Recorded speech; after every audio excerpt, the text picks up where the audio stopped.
Hello and welcome to this class on quantum mechanics and quantum computation. In this video, I'll give you an overview of this subject and the class. So, quantum computation is built on this remarkable discovery that quantum systems are exponentially powerful. So what does this mean? Well, roughly, you could say that a system of 500 particles, its computing power can be as large as 2 to the 500. Okay, so let's try to understand what this might possibly mean.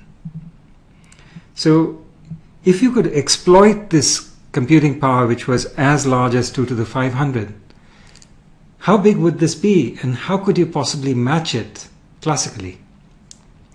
Well, classically the way you might try to compute quickly is by either increasing the speed of your computation of your computer or by using parallelism, by having many computers working in parallel. Well, how much parallelism could you have? Well, it turns out that 2 to the 500 is much larger than the number of particles in the universe. And that's, by any stretch of the imagination, an upper bound on the amount of parallelism you could possibly have.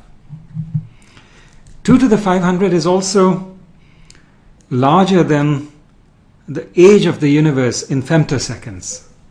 So, well, that's by any stretch of the imagination the fastest you could make a computer run and the longest you could make it run.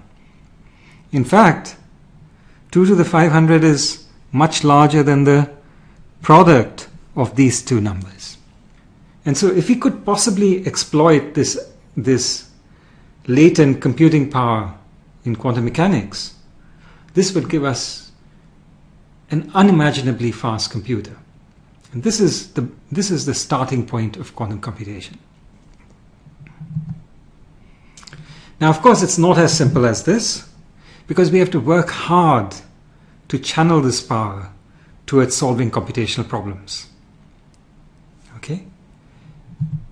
And to do this, we have to be able to pick the right computational problems to solve on a quantum computer, and then we have to design the right kinds of quantum algorithms.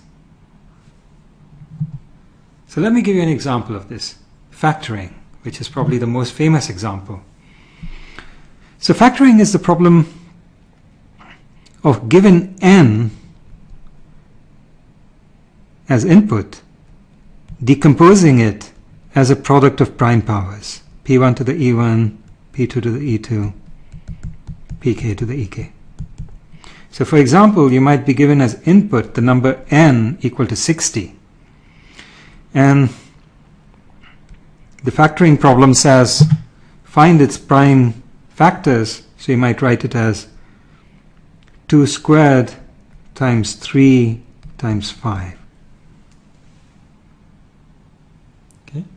This is a problem that's notoriously hard for classical computers. So hard that its hardness is used as the basis for the RSA cryptosystem.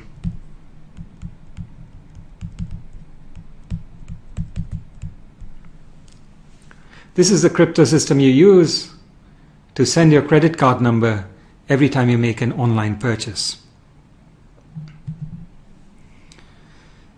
Okay, so, well, that's the correct kind of problem. Now, what about the correct kind of algorithm? Well, for factoring, there's this famous quantum algorithm due to Peter Shor, which factors integers in polynomial time. What this means is that quantum computers, if we could build them, would break RSA cryptosystems, the RSA cryptosystem. In fact, there are quantum algorithms that would break most of modern public key cryptosystems. Okay, but now one has to be careful, because this exponential computing power that's latent in quantum systems, in order to exploit it, you have to start with the right kind of computational problem with the right kind of structure. not every problem has this structure. Now, you wouldn't know this if you only relied on the popular media. So even as publications as respected as The Economist are extremely optimistic when it comes to the power of quantum computers, and they regularly make this mistake of believing that you can solve all kinds of problems exponentially faster on a quantum computer. So one of the things that we'll do in this class, in addition to understanding how to design quantum algorithms, such as the algorithm for factoring, is to understand what are the limitations of quantum computers. Okay, now, in order to design these quantum algorithms, we must understand the basic principles of quantum mechanics. And one aspect of quantum mechanics, a striking aspect, is that it's a very counterintuitive theory. In fact, the famous physicist Niels Bohr said, anyone who is not shocked by quantum mechanics has not understood it. Okay, so quantum computing exploits the most counterintuitive aspects of quantum mechanics. So in this course, in order to understand how to design quantum algorithms, we are going to have to learn these basic principles, which are extremely counterintuitive. And so another way of looking at this course is that it provides a very simple introduction to basic quantum mechanics. And the reason we'll be able to provide this simple introduction is we are going to use very simple building blocks, which is qubits or quantum bits. These are the basic building blocks of quantum algorithms, and quantum gates. This approach to learning basic quantum mechanics actually emphasizes the paradoxes, the counterintuitive aspects that are at the basis of quantum mechanics.